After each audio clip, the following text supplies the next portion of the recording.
Assalamualaikum warahmatullahi wabarakatuh. Perkenalkan, nama saya Darni Anggita Damanik dari Prodi Bimbingan dan Konseling kelas A 4 pagi. Di sini saya akan menjelaskan tentang 10 layanan bimbingan dan konseling. Layanan yang pertama yaitu layanan orientasi. Layanan orientasi ini diberikan dengan tujuan agar siswa memahami fasilitas yang ada di sekolahnya, pemahaman tentang lingkungan sekolahnya, tentang guru-guru yang ada di sekolahnya, tentang peran bimbingan dan konseling dan sekolahnya, lalu tentang ekstrakurikuler apa saja yang ada di sekolahnya, begitu. Nah, layanan yang kedua yaitu layanan informasi. Layanan informasi ini tujuannya ialah untuk memberikan layanan tentang hal-hal baru yang belum diketahui oleh siswa. Misalnya nama guru mata pelajarannya, guru wali kelasnya, teman-temannya, begitu. Yang ketiga yaitu adalah layanan penempatan dan penyaluran. Contohnya yaitu penempatan posisi duduk dalam kelas nantinya. Yang keempat yaitu penguasaan konten. Penguasaan konten ini misalnya ada pelajaran yang kurang dipahami oleh siswa, itu akan diberikan pemahaman lebih dan akan ditingkatkan pemahaman siswa tersebut. Yang kelima yaitu layanan konseling perorangan. Layanan yang diberikan kepada siswa secara perorangan untuk membantu mengatasi masalah pribadinya. Yang keenam yaitu layanan bimbingan kelompok.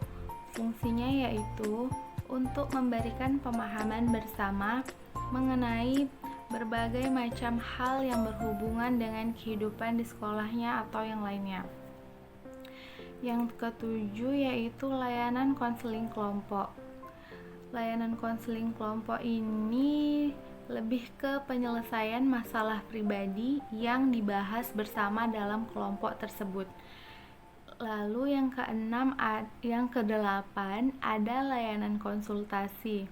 Misal ada teman satu kos yang sifatnya selalu merugikan teman kosnya yang lain gitu. Seperti dia lama untuk pulang ke rumahnya, dia pulang ketika teman-teman kosnya sudah tidur dan terpaksa dia membangunkan teman-temannya yang udah tidur tadi untuk membuka pintu kosnya. Itu kan kayak menjadi masalah ya kan.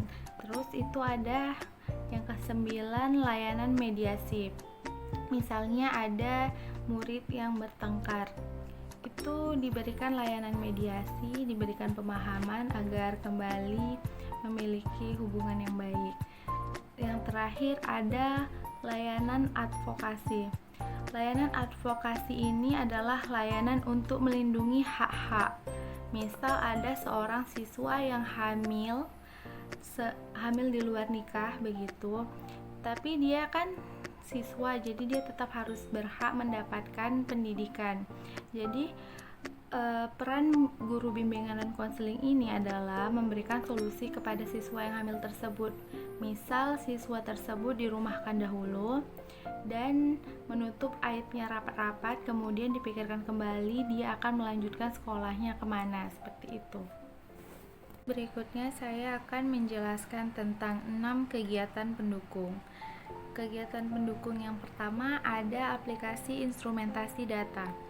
Aplikasi instrumentasi data adalah kegiatan untuk mengumpulkan data dan kekurangan tentang peserta didik, tentang lingkungan peserta didik dan lingkungan lainnya, yang dapat dilakukan dengan berbagai instrumen, baik tes maupun non-tes. Aplikasi instrumen data ini bertujuan untuk memahami peserta didik dengan segala karakteristiknya dan memahami karakteristik lingkungannya. Aplikasi instrumen ini digunakan dan mendukung mulai dari perencanaan program, penetapan individu, menetapkan materi layanan, dan bahan evaluasi dan pengembangan program. Yang kedua ada himpunan data. Himpunan data adalah kegiatan untuk menghimpun seluruh data dan keterangan yang relevan dengan keperluan pengembangan peserta didik. Yang ketiga ada konferensi kasus.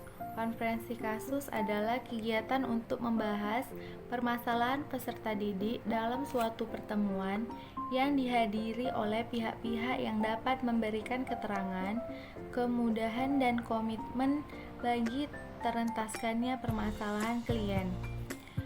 Konferensi kasus bertujuan untuk memperoleh keterangan dan membangun komitmen dari pihak yang terkait dan memiliki pengaruh kuat terhadap klien. Yang keempat adalah kunjungan rumah. Kunjungan rumah merupakan kegiatan untuk memperoleh data, keterangan, dan komitmen bagi terentaskannya permasalahan klien. Operasionalisasi dalam kegiatan ini adalah perencanaan, yaitu menetapkan kasus yang memerlukan kunjungan rumah untuk meyakinkan klien.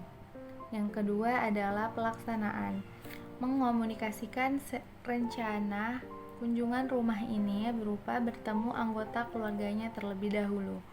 Yang ketiga adalah evaluasi dan analisis, yaitu mengevaluasi proses pelaksanaan kunjungan rumah ini.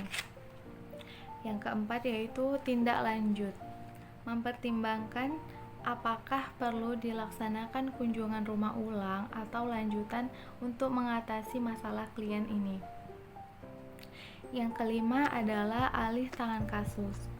Alih tangan kasus merupakan kegiatan untuk memperoleh penanganan yang lebih tepat dan tuntas agar permasalahan yang dialami klien dengan memindahkan penanganan kasus ke pihak lain yang lebih kompeten, yang lebih paham akan permasalahan klien tersebut.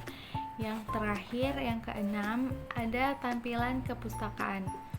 Tampilan kepustakaan yaitu kegiatan yang menyediakan berbagai bahan pustaka yang dapat digunakan peserta didik atau klien dalam pengembangan kemampuan pribadinya, kemampuan sosialnya, kegiatan belajarnya, tentang karir ataupun jabatannya. Demikianlah penjelasan saya tentang 10 layanan bimbingan dan konseling dan 6 kegiatan pendukung. Lebih dan kurangnya saya mohon maaf. Assalamualaikum warahmatullahi wabarakatuh.